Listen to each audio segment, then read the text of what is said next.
भारतीय न्याय संहिता 2023 और जो इससे पहले वाला हमारा एक्ट था आईपीसी 1860, इसके कंपैरिजन को हमने स्टार्ट किया था पिछले वीडियो में।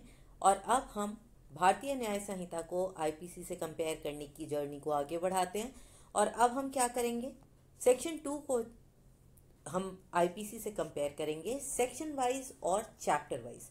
हमने ये स्टार्ट कर दिया था, सेक्शन 1 हम कर चुके हैं। यहाँ पर हम डील करेंगे सेक्शन नंबर 2 से। पर आगे बढ़ने से पहले अगर आपने मेरे चैनल को लाइक, शेयर, सब्सक्राइब नहीं किया है तो प्लीज़ कर दीजिए। जो भी लोग इससे बेनिफिट हो सके उन सबके साथ शेयर करिए, ताकि मुझे भी थोड़ा सा मोटिवेशन मिले। और नोटिफिकेशन बेल बजाना मत भूलना। लेकिन ध्यान रखिए, इस वीडियो में जो मेरी ये सीरीज़ आ रही है इसमें हम आईपीसी और बीएनएस को टेबल वाइज कंपेयर करेंगे, हर सेक्शन को, और जो भी चेंजेस हैं वो सारे आपके क्लियर हो जाएंगे। So do like, share and subscribe. So let's begin with section 2। तो हम अभी कर रहे थे चैप्टर 1। ये चैप्टर 1 आईपीसी में भी है और यहाँ पर बीएनएस में जो इसका नाम था वो था प्रिलिमिनरीज। अब चैप्टर 1 के सेक्शन 2 में जो चीज़ें हैं वो क्या हैं, डेफिनेशंस। तो यहाँ पर हम डेफिनेशन से डील करेंगे। अगर आपको ध्यान हो तो आईपीसी में डेफिनेशंस का ऐसा कोई क्लॉज नहीं था, एक कहीं पर भी डेफिनेशंस पूरी कंसोलिडेटेड नहीं थी किसी भी एक सेक्शन में। जो भी डेफिनेशंस थी वो आगे से लेकर पीछे तक जहाँ पर भी उसकी रेलेवेंस थी वो वहाँ पर दी हुई थी। लेकिन जैसे हमारे बाकी लॉज हैं, जब हमने बीएनएस को बनाया तो उसमें सारी डेफिनेशंस को कंसोलिडेट करके सेक्शन नंबर 2 में डाला। और ये एक बहुत ही अच्छा स्टेप है जिससे आपको सारी की सारी डेफिनेशंस यहाँ पर मिल जाती है।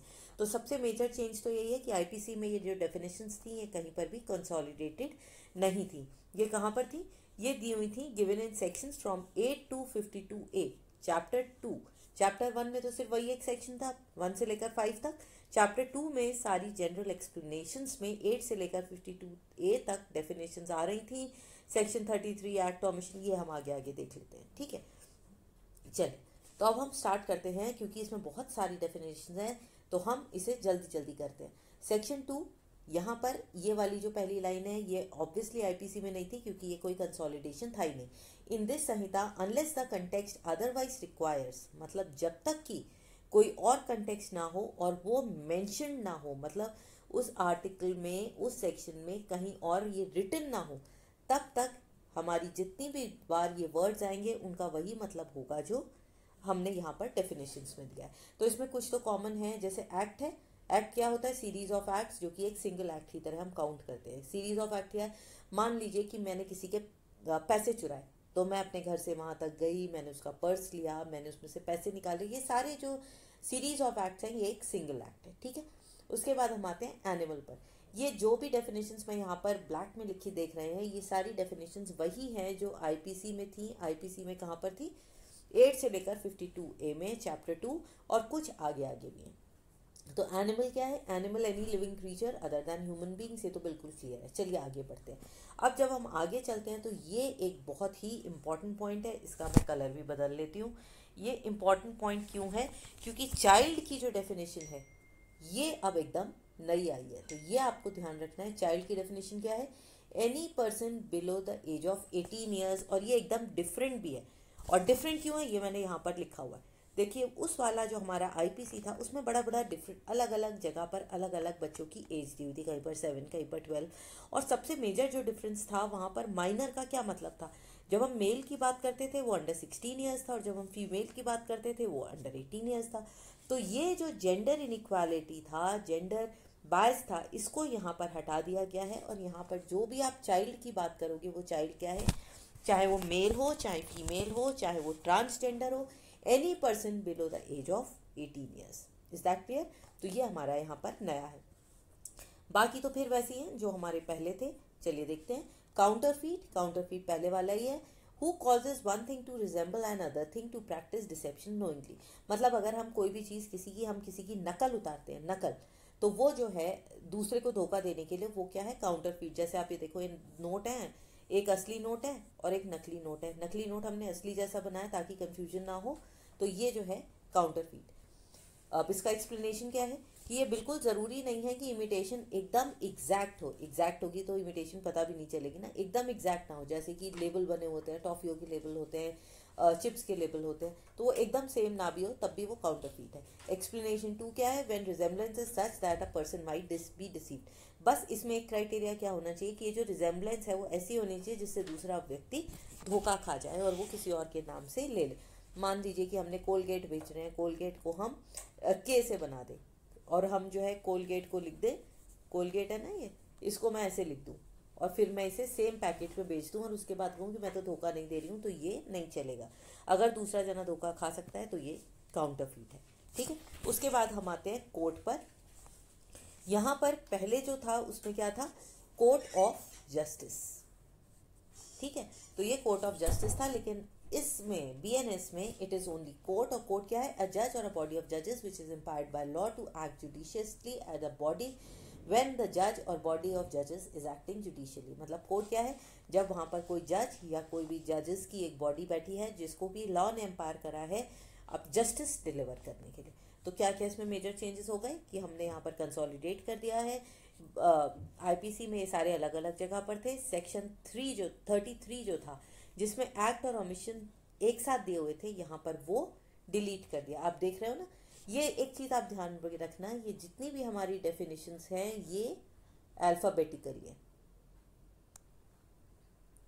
ठीक है, तो ये जो है जब हम एक्ट एंड ओमिशन की बात करते हैं तो एक्ट एंड ओमिशन ये तो यहीं पर आ जाना चाहिए था 1 में, तो अब आप यहाँ पर देखो यहाँ पर सिर्फ एक्ट है और ओमिशन नहीं है, तो एक ये चेंज है। और उसके बाद कोर्ट की जगह कोर्ट ऑफ जस्टिस है। माइनर जो है माइनर नहीं है, उसको हम चाइल्ड मानते हैं। ठीक है, अब हम आते हैं सेक्शन 2 क्लॉज सब सेक्शन 6। यहाँ पर मैंने 2 ही लिखे हैं, अदरवाइज आपको याद करने में आसानी होगी। जब आप याद करो तो देखो सी तक जो था वो 5 में था, अब 6 और 7 डी से है। तो सबसे पहले है डेथ, बिल्कुल क्लियर है, death of a human being unless the contrary appears from the context, जब तक कि कुछ स्पेशली ना लिखा हो। और 7 क्या है, डिसऑनेस्टली। डिसऑनेस्टली का मतलब कोई भी चीज़ ऐसे अगर इंटेंशन से करते हैं जिससे कि किसी दूसरे जने को रॉन्गफुल गेन हो और दूसरा जना उससे नुकसान उठाए। ठीक है, तो दोनों की डेफिनेशंस है, बस फर्क क्या है, words whoever does and is said to do the thing dishonestly, ये हमारे आईपीसी में लिखे थे और हमने यहाँ से हटा दिए। हमने सीधे कहाँ से शुरू किया, doing anything with the intention, तो हूएवर डज थोड़ा हमने सिंपल भी यहाँ पर कर दिया। तो 6 और 7 सब सेक्शंस भी हमने कर लिए। ठीक है, अब हम चलते हैं सेक्शन 8 पर। ये थोड़ा लंबा है, तो इसी से आपको याद आएगा जब भी आपके अगर कभी एग्जाम में आए कि डॉक्यूमेंट जो है वो मेरी पूरी स्क्रीन पर था, पूरी स्क्रीन पर है, तो वो क्या है, सेक्शन 2 सब सेक्शन 8। अब ये है इम्पॉर्टेंट, तो ये तो हम ऐसे ही चल रहे हैं जैसे कि पीछे था। डॉक्यूमेंट में एक बहुत मेजर चेंज आएगा जिसको मैं अभी बताती हूँ। डॉक्यूमेंट क्या है, एनी मैटर एक्सप्रेस्ड, मतलब कोई भी चीज़ जो हमने एक्सप्रेस करी हो किसी भी सब्सटेंस पर, किस तरह से, चाहे वो लेटर हो, चाहे फिगर्स हो या मार्क्स हो, या मोर देन वन, चाहे हमने लेटर्स और फिगर्स दोनों को जोड़ दिया हो, लेटर के साथ फिगर भी हो और मार्क्स भी हो। लेकिन एक जो सबसे बड़ा चेंज है, it includes electronic and digital record.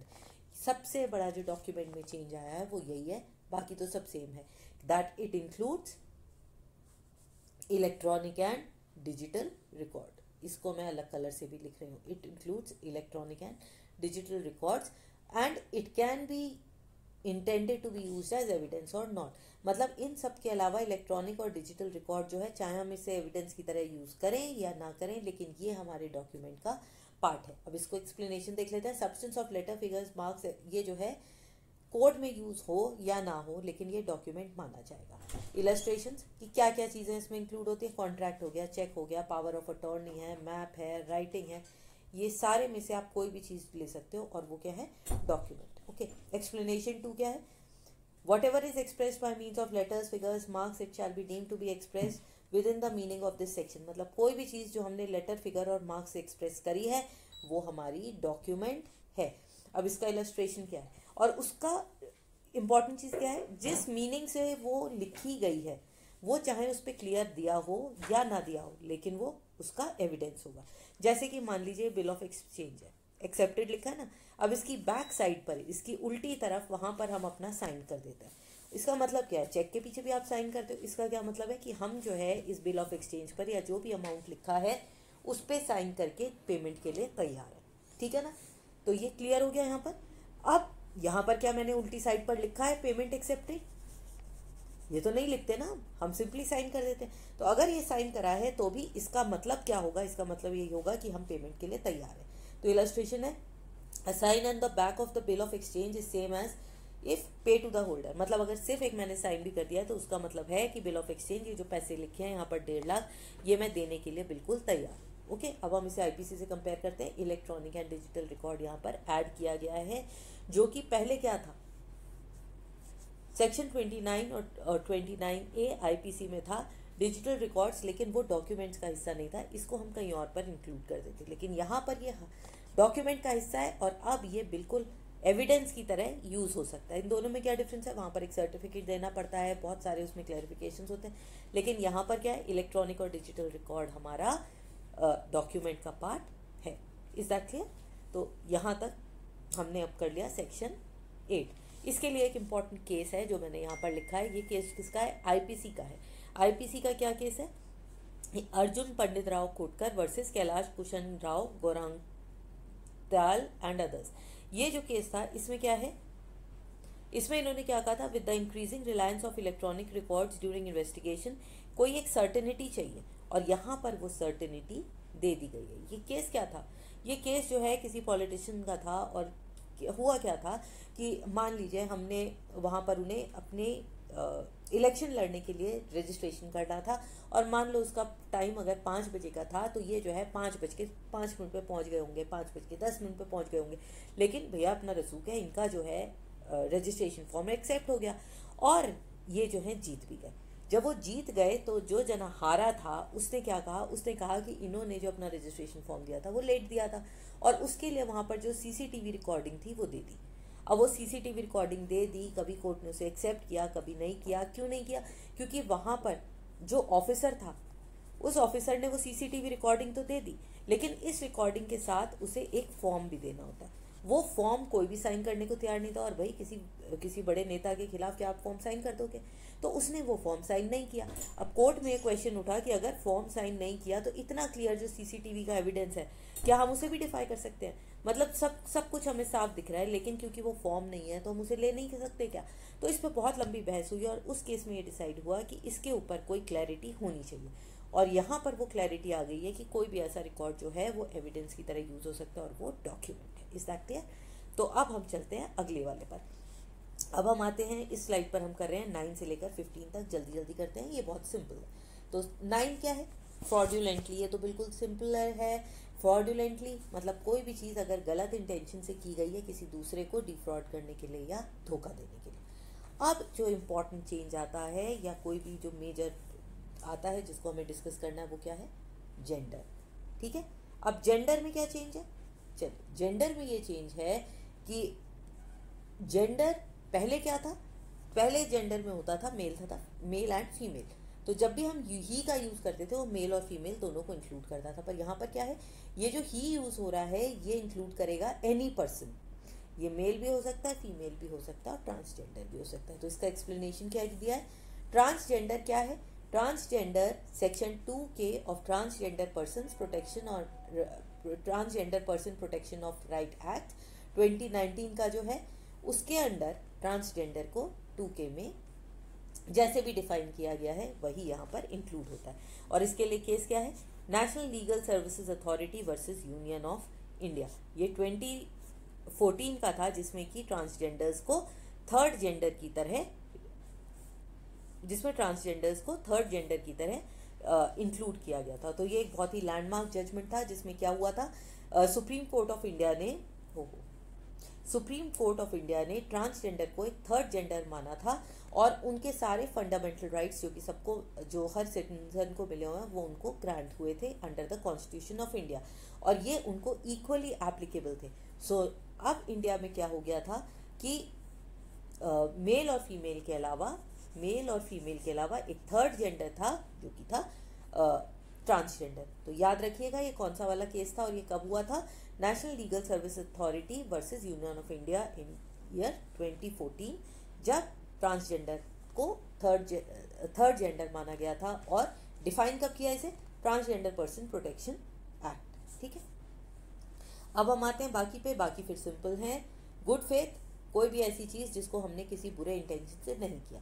Government, government तो क्लियर है, central and state government. Harbour, harbour का मतलब क्या है, किसी भी जने को खाना देना, पानी देना, उसको अपने घर में रखना, उसे पैसे देना, आर्म्स, एम्यूनिशन, कन्वेंस, किसी भी जने को देना ताकि वो पुलिस से बच सके, टू एवेड एप्रीहेंशन। जैसे आपने मान लो किसी भी टेररिस्ट को, किसी क्रिमिनल को अपने घर में जगह दे दी, उसे पैसे दे दिए, उसको कोई आपने आर्म्स दे दिए, तो आप उसको हार्बर कर रहे हैं, ठीक है। फिर आता है सब सेक्शन 14, तो ये क्या है, section 2 sub section 14, injury. Injury क्या है, कोई भी ऐसा हार्म इलीगली जो हमने किसी भी व्यक्ति के बॉडी, माइंड, रेपुटेशन और प्रॉपर्टी, इन सब पे दिया, इनमें से, सॉरी सब पे नहीं, इनमें से किसी भी एक पे, तो किस किस पे, बॉडी, माइंड, रेपुटेशन और प्रॉपर्टी। बीएमआर तो सुना ही होगा, बीएमआरडी, बॉडी, माइंड, रेपुटेशन और प्रॉपर्टी, अगर हमने इसमें कहीं भी किसी भी चीज़ पे हार्म किया है तो वो इंजरी है। फिर आते हैं हम इलीगल। इलीगल का मतलब है जो भी चीज़ लीगल नहीं है वो इलीगल है। And legally bound to do, अगर कोई चीज़ हमें लीगली करनी थी, we were bound to do, और हमने नहीं करी तो वो भी इलीगल है। तो everything which is an offence और प्रोहिबिटेड बाय लॉ, जो हमने गलत किया है तो वो क्या है, इलीगल है। और जो हमने लीगली बाउंड टू डू थे वो भी अगर हम नहीं कर रहे हैं तो ये भी इलीगल है। अब यहाँ पर क्या चेंज है, ट्रांसजेंडर मैंने आपको बता दिया। अगला चेंज क्या है, आईपीसी में सेक्शन 18 में डिफाइन किया गया था इंडिया क्या है। अब हम तो इंडिया में ही रह रहे हैं, ये लॉ ही इंडिया का है, तो हम इंडिया को क्यों डिफाइन करेंगे, इसलिए सेक्शन 18 जो है वो आईपीसी का था वो हट गया। क्लियर, तो अब हमने 15 कर लिया, अब हम आगे करते हैं 16। इस पेज पे हैं 16 से 18, तो आप याद रखना कहाँ से आ रहा है, जे से लेकर एम तक, 16 से लेकर 20 तक जे से एम है। 16 क्या है, जज। जज कौन होता है, कोई भी ऐसा जना जिसको हमने जज की तरह बिठा दिया हो गया और उसको लॉ ने पावर दी है कि वो जजमेंट दे सके, या फिर वो ऐसी बॉडी का पार्ट है जो कि जजमेंट दे सकता है। जैसे हम बेंचेस बिठाते हैं तो उसमें वो बॉडी का पार्ट है जो जजमेंट दे सकता है। एग्जाम्पल क्या है, मजिस्ट्रेट जिसके पास सेंटेंस करने की पावर है वो भी हमारे लिए जज है। फिर हम आते हैं 17, लाइफ। लाइफ क्या है, life of a human being, जैसे हम जिंदा हैं वो हमारी लाइफ है जब तक कि वहाँ पर अलग कोई कॉन्टेक्स्ट में दिया हुआ ना हो।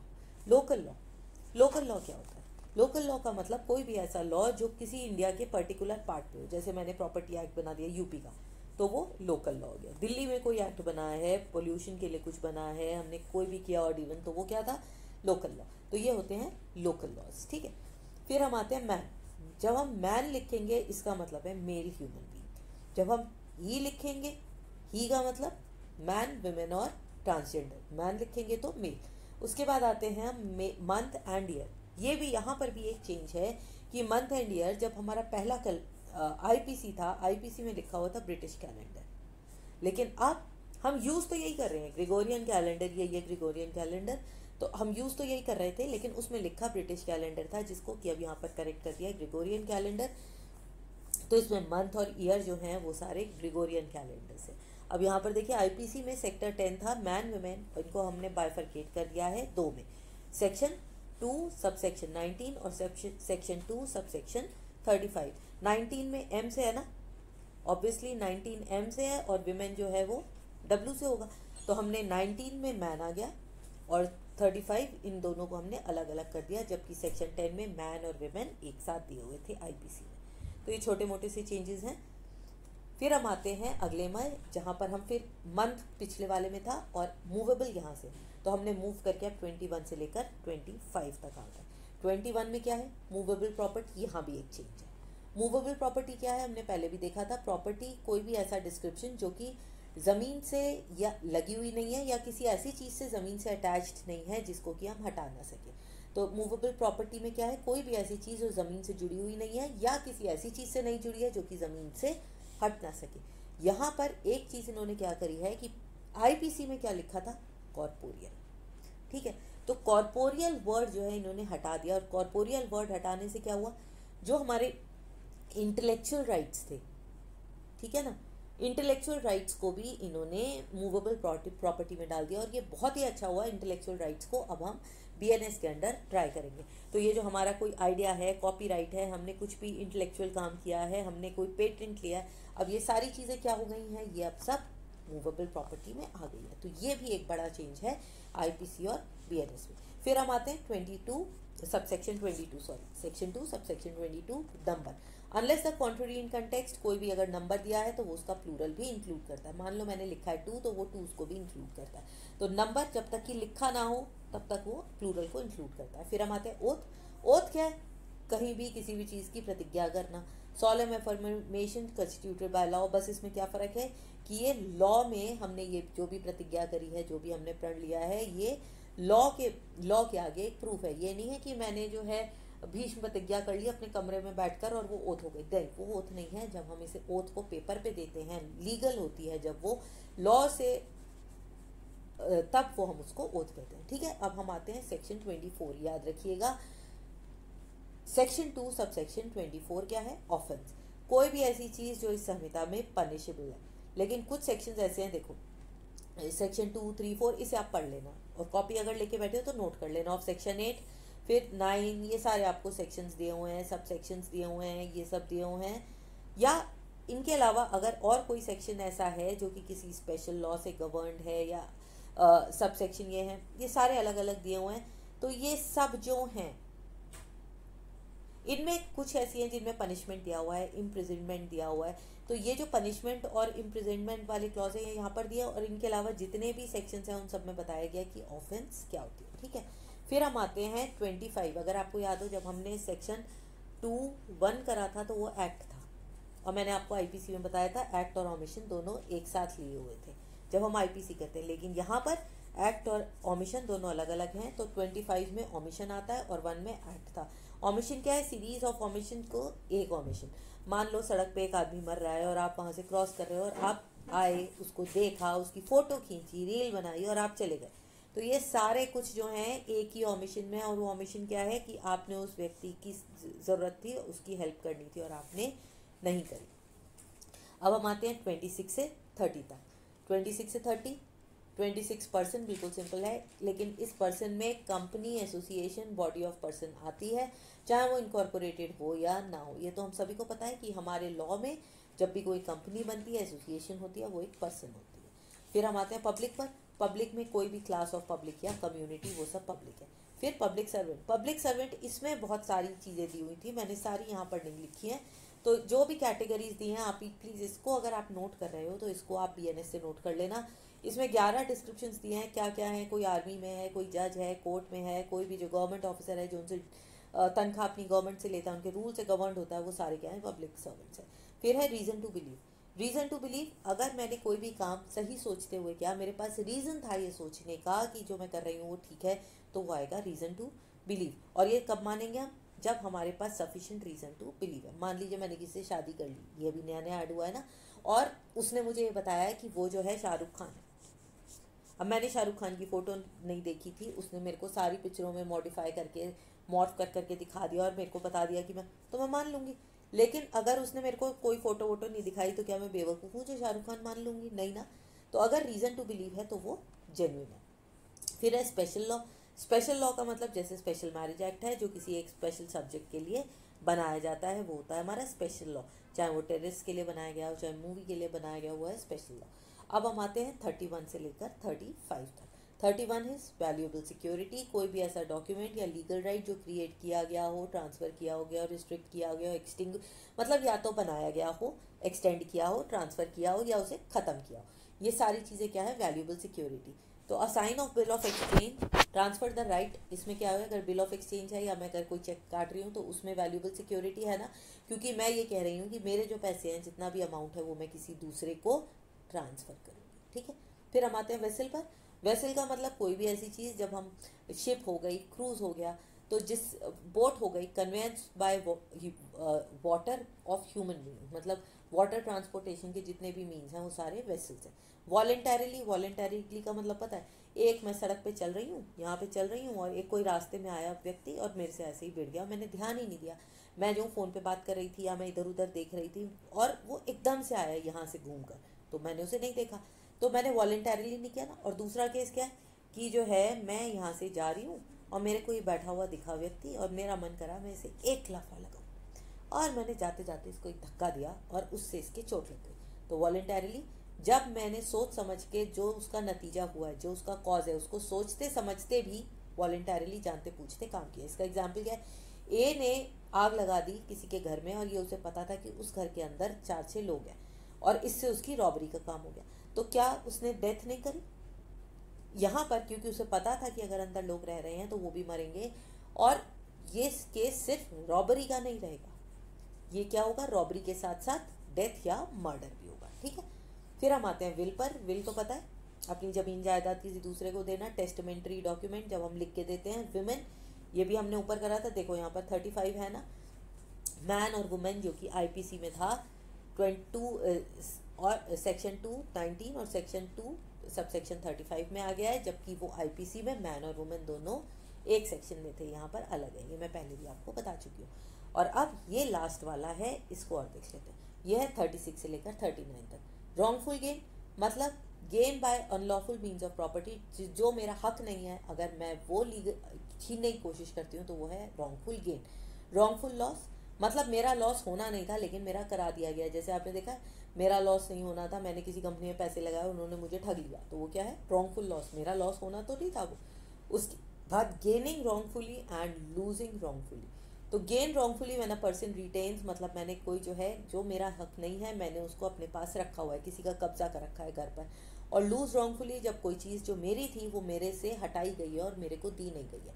तो अगर मैंने किसी के घर को हथियार रखा है तो मेरे लिए तो वो गेन रॉन्गफुली है, और जिसका मैंने हथियाया हुआ है उसके लिए वो लॉस रॉन्गफुली है। ठीक है, फिर 39 क्या है, ये देखो ये फिर रेड में आ गया ना।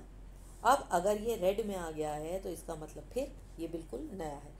39 में क्या, words and expression used but not defined in the Samhita but defined in the Information Technology Act 2020 and भारतीय नागरिक सुरक्षा संहिता 2023। इनका क्या मतलब होगा, इनका वही मतलब होगा जो उनको उस एक्ट में दिया गया है। ठीक है, अब इसका भी मैंने एक केस यहाँ पर लिखा हुआ है, लेकिन पहले हम ये देख लेते हैं कि वर्ड इलेक्ट्रॉनिक मीडिया, यहाँ पर जो है आईपीसी में भी इलेक्ट्रॉनिक मीडिया इतना इंपॉर्टेंट है, कवर्ड था, कहाँ पर था, सेक्शन 29A में, लेकिन सेक्शन 39 में देकर हमने इसकी वैल्यू बहुत ज़्यादा बढ़ा दी है, इसका स्कोप बहुत बड़ा कर दिया है। तो word electronic media shall have the meaning assigned to them in clause D of subsection 1 section 2 of information and technology act. यही दिया हुआ था ना बस। और इलेक्ट्रॉनिक रिकॉर्ड क्या मतलब था इसका, इलेक्ट्रॉनिक रिकॉर्ड का मतलब था डेटा रिकॉर्ड जो भी जनरेट होता हो, साउंड और इलेक्ट्रॉनिक परफॉर्मा, ये सारी की सारी जितनी भी चीज़ें हैं, ये सारी चीज़ें इसमें इंक्लूडेड हो रही थी। लेकिन अब क्या किया उन्होंने, कोई भी ऐसी चीज़ जो हमने अभी, अब तो वो डॉक्यूमेंट बन गया ना, अब उसे अलग से मेंशन करने की ज़रूरत नहीं है। लेकिन अगर उसके बाद भी मान लो डॉक्यूमेंट में लिखने के बाद भी कोई चीज़ अगर रह गई है तो हम आईटी एक्ट या बीएनएसएस में अगर जाते हैं तो वहाँ पर वो इंक्लूड हो जाएगी। इसका कौन सा केस है, इसका केस है स्टेट वर्सेस नवजोत सिद्धू 2001 में।